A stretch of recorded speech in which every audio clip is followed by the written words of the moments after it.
Hello, everyone, and welcome to our Words of Life podcast. This is episode 17, and in this episode, we will talk about chapter 13, Judges chapter 13. Today, we have Dr. Martin with me. We both teach at the Pentecostal Theological Seminary, and we are very delighted that you have continued this journey with us. So, Dr. Martin, why don't you read Judges chapter 13, verse 1? All right. Picking up Judges chapter 13, verse number 1. We're going to hear words repeated that we've heard before. Again, the children of Israel did evil in the sight of the Lord, and the Lord delivered them into the hands of the Philistines for 40 years. This is the seventh time in the book of Judges that we read that the Israelites did what was evil in the eyes of the Lord.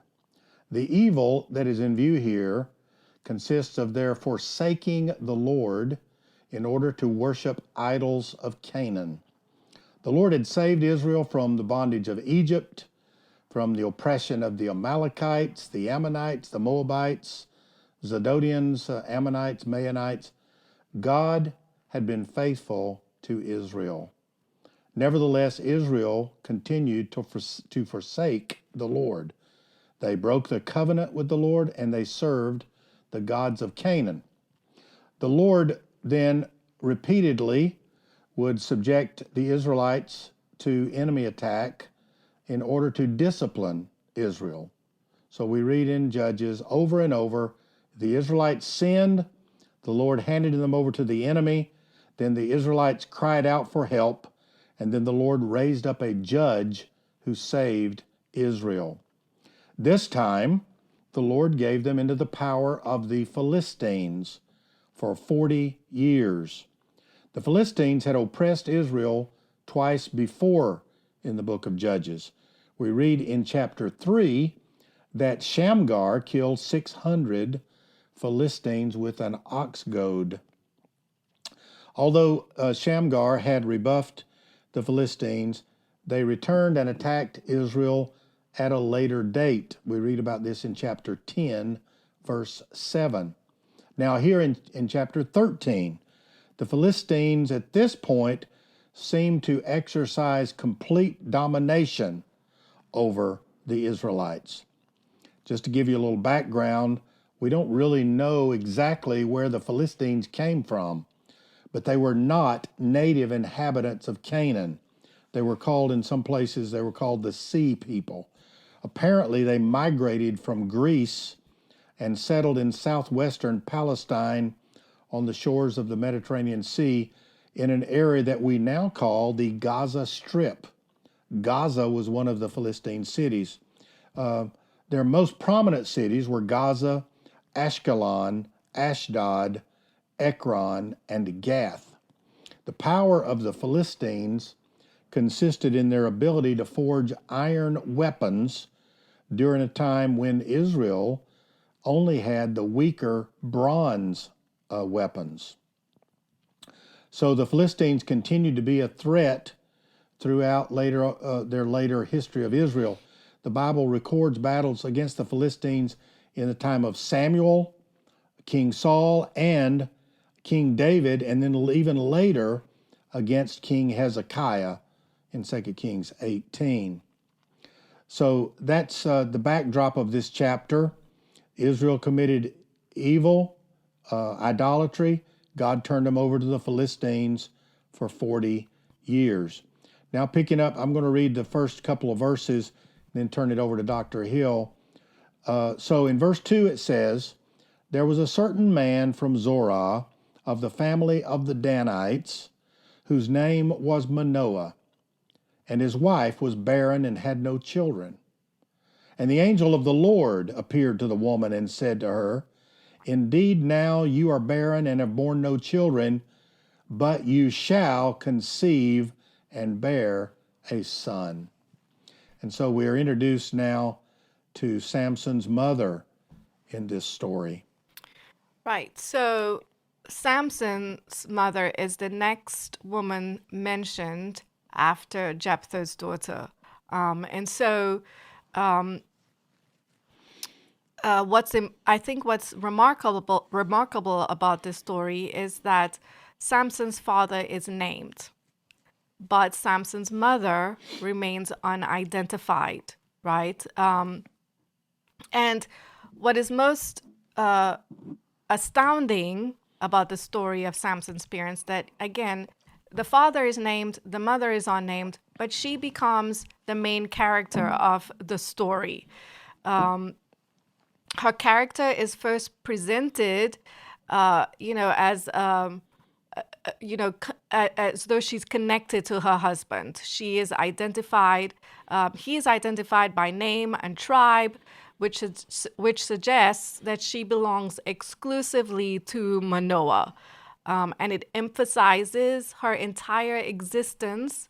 It emphasizes that her entire existence is dependent on her husband Manoah.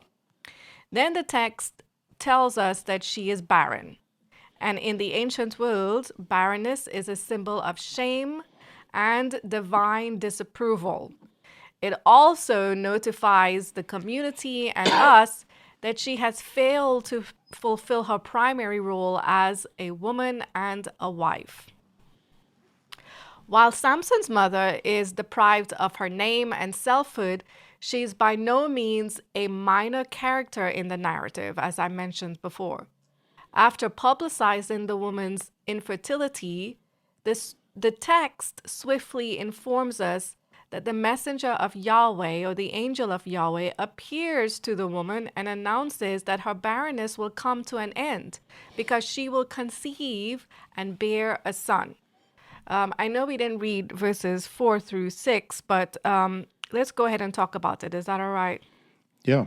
So, I could just read it. yeah, real go quick. ahead.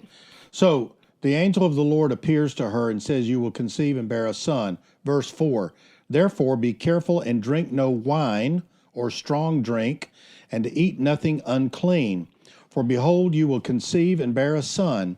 No razor will come upon his head, for the child shall be a Nazarite to God from the womb, and he shall begin to save Israel from the hand of the Philistines."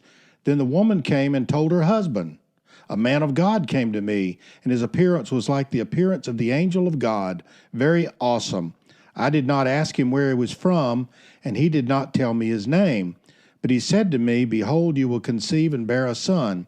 So then drink no wine or strong drink, and eat nothing unclean, for the child will be a Nazarite to God from the womb to the day of his death."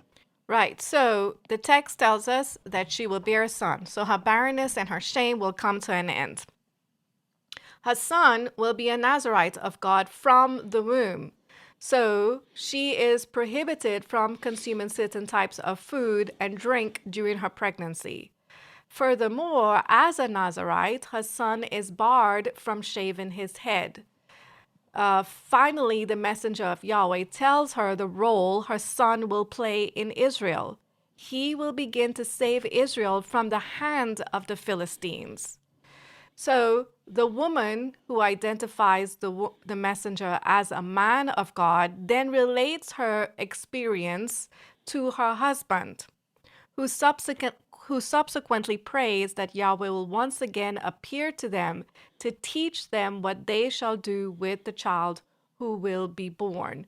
But what's important here, again, let's not miss this. And then I'll ask Dr. Martin to add anything if he wants to. What's important here and significant about this story is that the man or the husband who has, a dominant role in society, because this is a patriarchal society.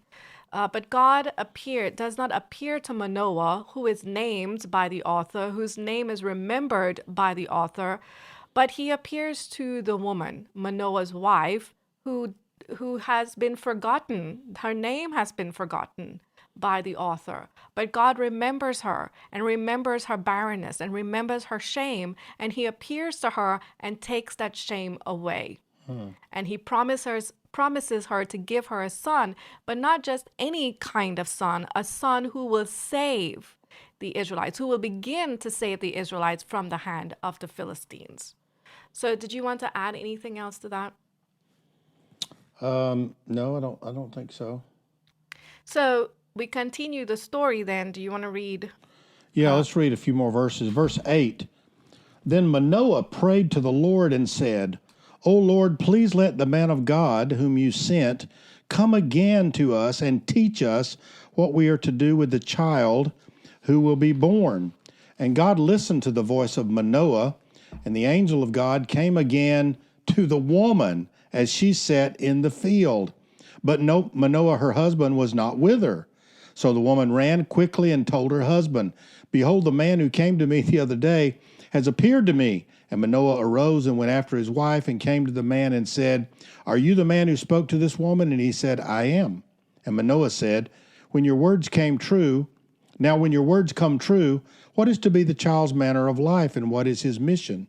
And the angel of the Lord said to Manoah, Of all I said to the woman, let her be careful.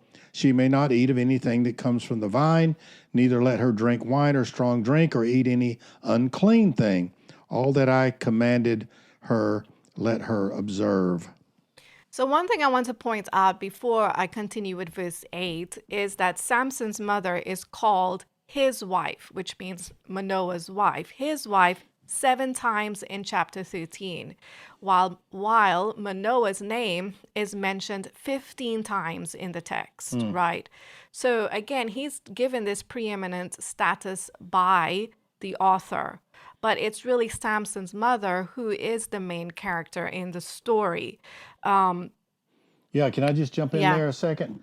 I was just thinking as you were talking how, thinking about Abraham, that when we read in Genesis chapter 11 that Sarah was barren, we read in chapter 12, and God spoke to Abraham and said, you will, have, your wife will Right, yes. conceive and you will have a son, and, your children will be like the sand of the sea, and etc.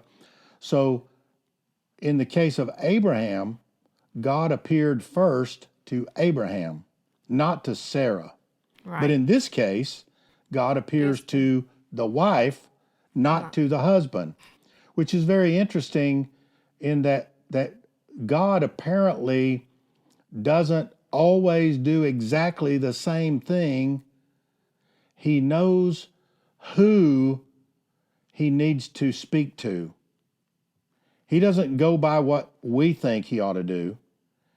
And for some reason, God knows that in this case, it's the mother that needs to hear this news, not the father. Yes, completely.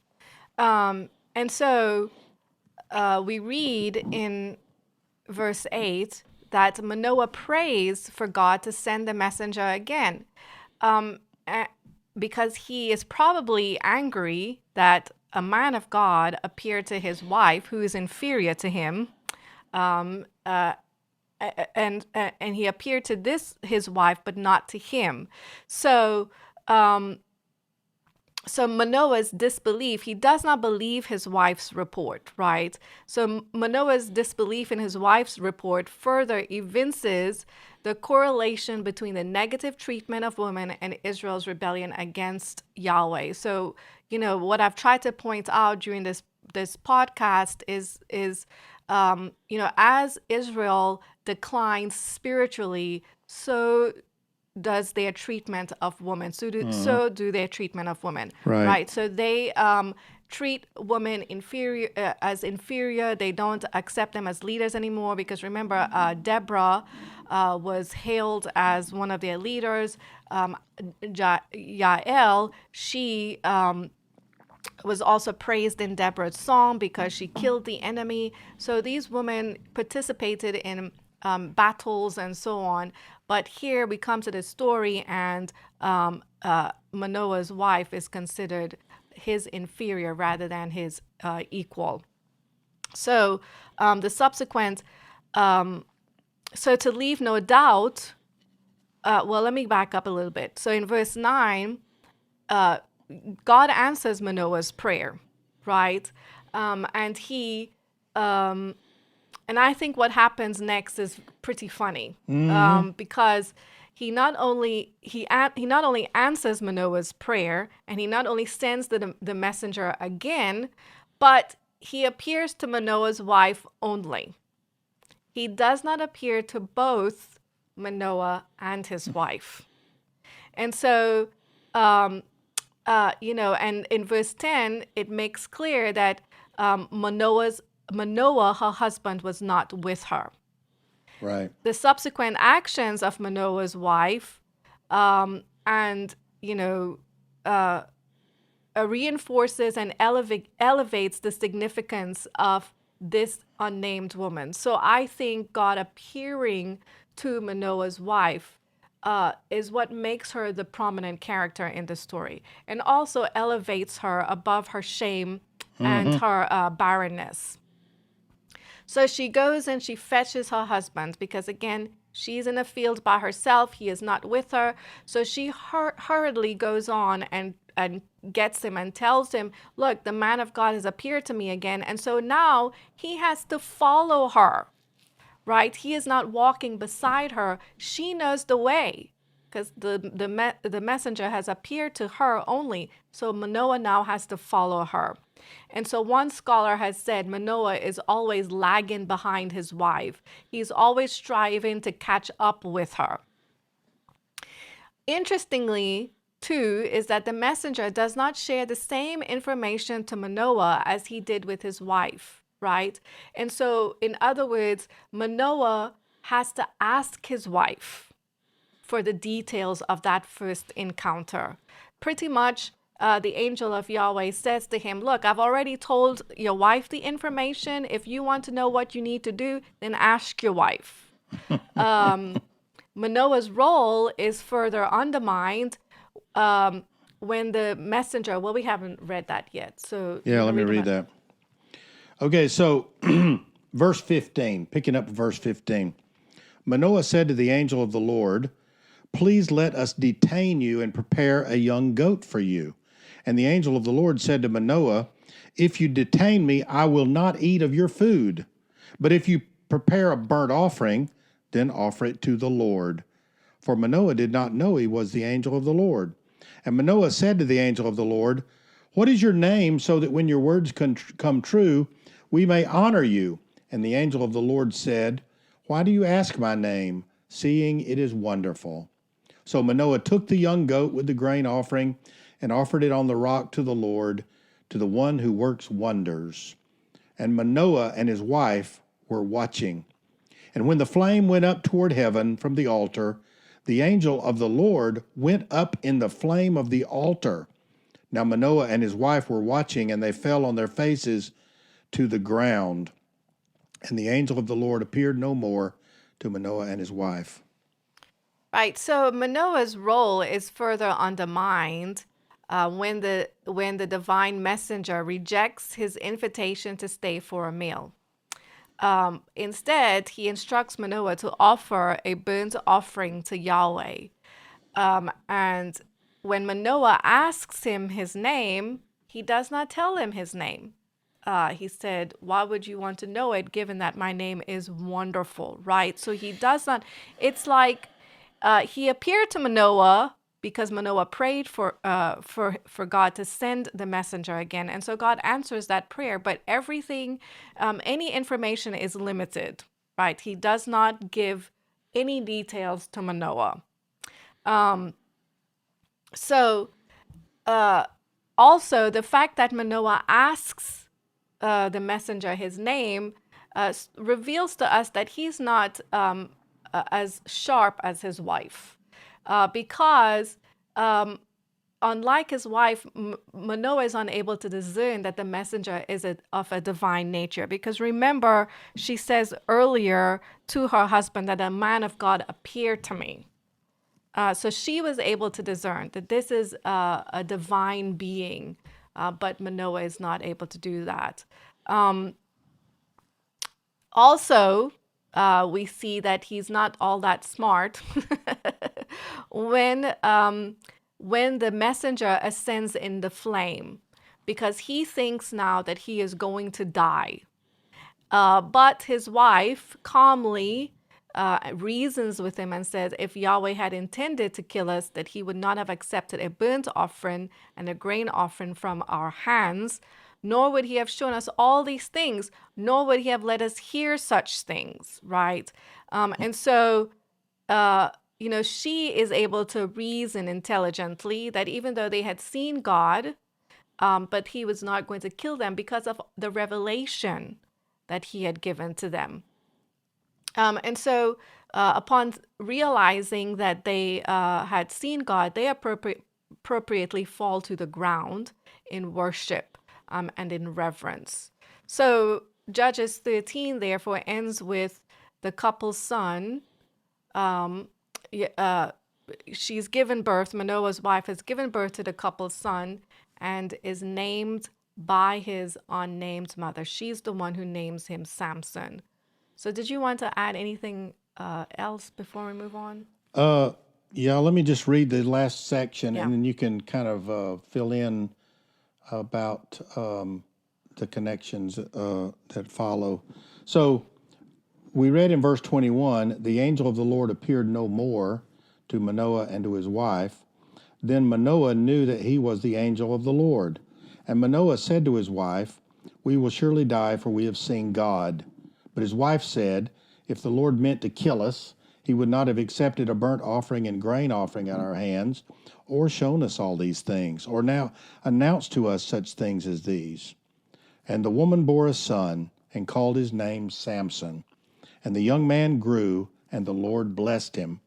And the Spirit of the Lord began to stir him in Mahanadan between Zorah and Eshtaol.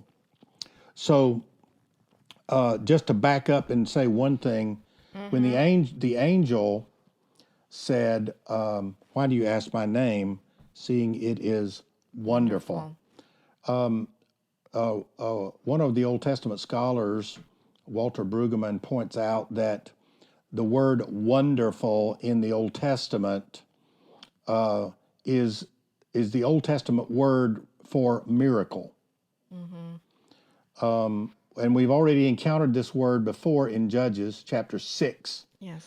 When the angel of the Lord appeared to Gideon and said, the Lord is with you, mighty man of valor. And Gideon said, if the Lord is with us, where are the miracles? Which is, where are all his wonders, which our fathers told us about when he brought us up out of the land of Egypt? Where are the wonders, translated in the King James as miracles?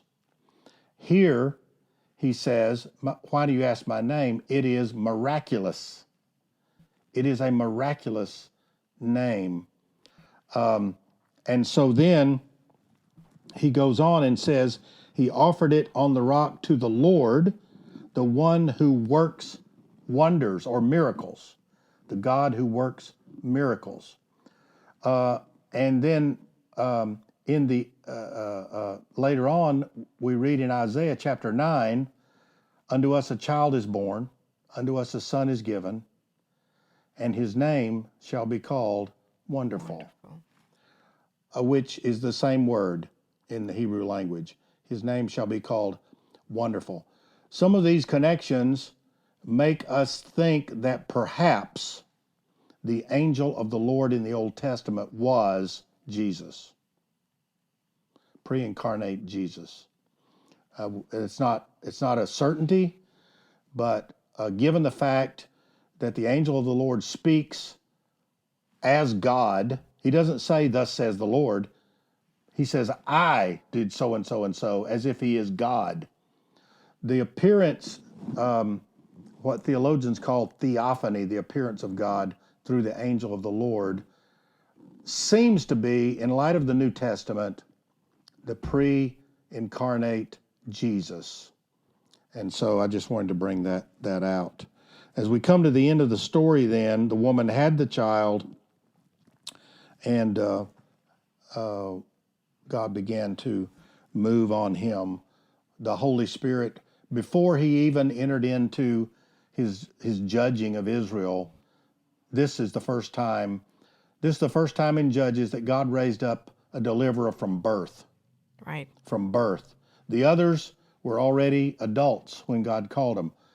Samson is raised up from birth, and he is chosen to be a Nazarite, which means someone who is dedicated to God from birth. So if you want to fill us in then more about Samson's mother, Sure. we'll So, what's close up the with that. function then of this narrative, and how does the story of Samson's mother function in the overall picture of the book? Well, I believe that this nameless mother functions as a subversive character at this stage in the narrative. Perhaps it's not a coincidence that the story of Samson's mother follows the barbaric and savage death of Jephthah's daughter. And it's not surprising that this story precedes the ruthless murder of the Levite's concubine, which we will see in chapter 19.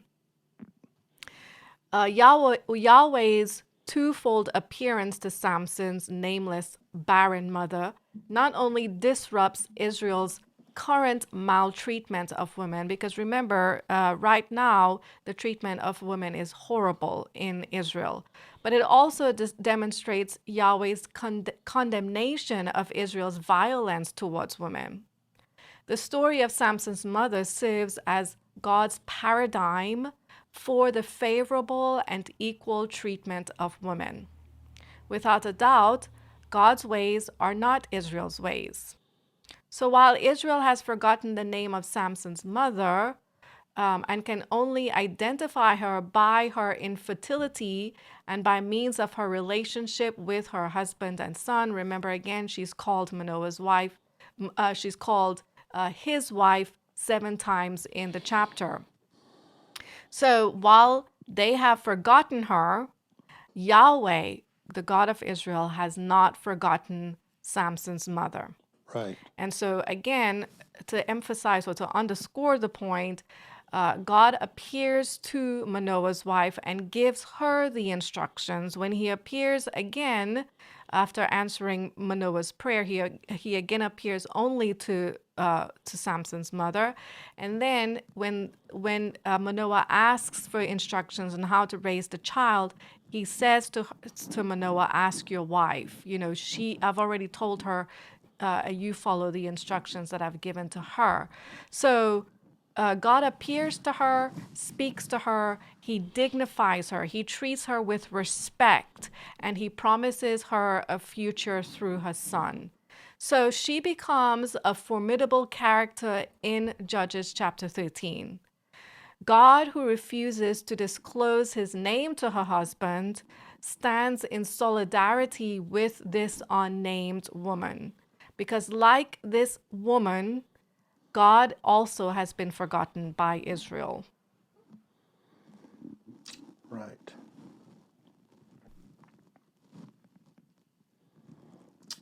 Thank you all for being with us today. We're going to close this episode and pick up here.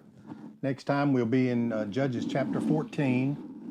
So try to read ahead, and we look forward to being with you. Please click on the subscribe button so that we can ensure that you don't miss any episodes of our podcast that we're releasing every 2 weeks.